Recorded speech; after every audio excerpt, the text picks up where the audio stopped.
یہ دنیا جو ہے اور اس کا جو نظام ہے، اس میں جو کچھ ہو رہا ہے وہ آپ کے اختیار میں نہیں ہے عزیزو. آپ گئے، جلدی آپ کو ہے، بہت جلدی ہے، اور آج ہی رکشہ نہیں مل رہا، ٹیکسی نہیں مل رہی، یہ آپ کے اختیار میں نہیں ہے کہ جب بھی آپ جائیں ایک رکشہ حاضر ہو جائے مثلا، یا ٹیکسی آ جائے. آپ گئے آفس کا سارا دن، دیکھیے صبح کو جو نکلے شام کو جو واپس آئے، دن بھر میں کیسی کیسی خلاف مزاج باتیں ہوتی ہیں، اس پر کسی کا کنٹرول نہیں ہے. اور یہ سب کے ساتھ ہوتی ہیں، آپ نرالے نہیں ہیں، آپ اکلوتے نہیں ہیں.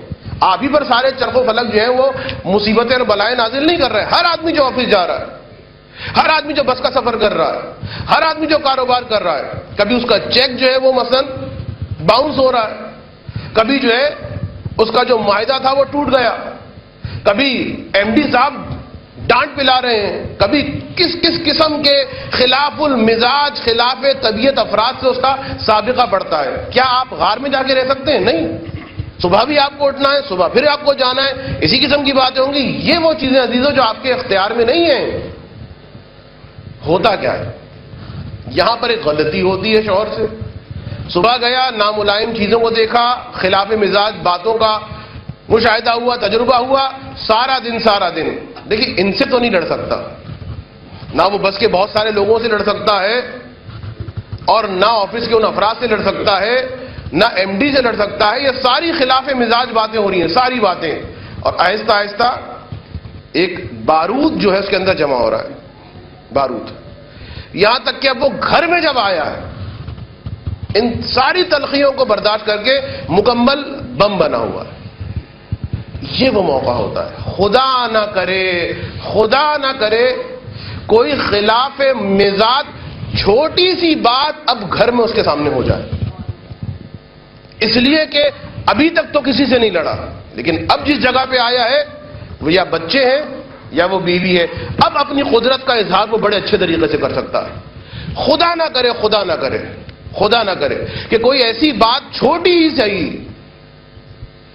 کھانے میں نمک زیادہ ہو جائے، کھانا ذرا لیٹ ہو جائے، چائے ذرا ٹھنڈی مل جائے، کوئی بچہ جو ہے اس کے سامنے بدتمیزی کرنا شروع کر دے، بیوی کی زبان سے کوئی غلط لفظ نکل آئے، بس اب یہ بم ایک مرتبہ منفجر ہوتا ہے.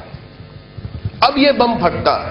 جو سارا دن اس میں بارود بھرتا رہا، اب وہ بم پھٹتا ہے. اب کیا ہوتا ہے؟ اب یا کسی بچے کی پٹائی لگتی ہے، یا گھر کا سامان ٹوٹتا ہے، یا عورت کو یا گالیاں یا فحش، اور خدا نہ کرے خدا نہ خواستہ ہاتھا پائی. اب اس میں بھی جیسے کل میں نے بتایا تھا کہ عورت جو شکایتوں کا پلندہ کھول کے بیٹھ جائے تو مرد جو ہے وہ یا عاقل ہوگا، خاموش ہو جائے گا. یہاں پر بھی عورت کی اب مسئلہ، دیکھیے یہ وہ مقام ہے کہ جہاں پر دونوں کو اپنی ذمہ داریوں کو سمجھنا ہے. یہ وہ بڑا خطرناک پوائنٹ ہے. ایسا ہے جیسے ایک زمانے میں وہ پاکستان اور ہندوستان کی سرحدوں پر آئی بال ٹو آئی بال جو ہے وہ سولجر ایک دوسرے کو دیکھ کے گنے تانے کھڑے تھے کہ ابھی بس جنگ ہو جائے گی، ذرا کوئی پرندہ اڑا. تقریباً یہ کنڈیشن اس وقت ہوتی ہے. یا مرد عقل مندی کرے اور یہ سمجھ لے کہ جو کچھ بھی ہوا ہے اس میں ان بیچاروں کا کیا قصور ہے. ٹیکسی اگر نہیں آئی، اگر چیک باؤنس ہو گیا، اگر کسی نے مجھ سے بدتمیزی کی، میرے بچے کا کیا قصور ہے؟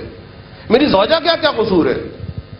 اگر اس کو سوچ لے اور اس بات کو یاد رکھے کہ جو پریشانیاں ہوتی ہیں، جو برے واقعات رونما ہوتے ہیں، ان کو حل کرنے کی سب سے بڑی کی اور چابی یہ ہے کہ وہ اپنی عقل سے سوچے، راہ حل نکالے. عقل سے اس وقت سوچے گا جب اس کے اعصاب پرسکون ہوں، جب اعصاب غصے کی وجہ سے فشردہ ہو گئے ہیں تو اب وہ عقل کا سہارا نہیں لے گا. جب عقل کا سہارا نہیں لے گا تو روایت کا جملہ یہ ہے، مصیبت پر اور زیادہ شور مچانا یہ مصیبت کو زیادہ کرنے کے علاوہ کچھ نہیں کرتا.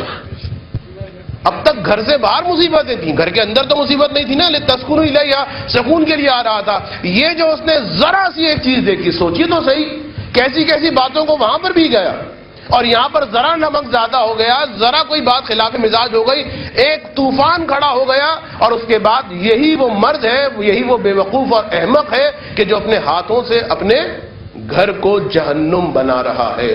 تو اس موقع پر ہونا یہی چاہیے کہ انسان اب وہ ساری باتیں جو غصے کو پینے کے متعلق ہیں اس کو سمجھے، عقل کا سہارا لے اور اس بات کو سمجھے کہ اس میں ان کا کوئی قصور نہیں.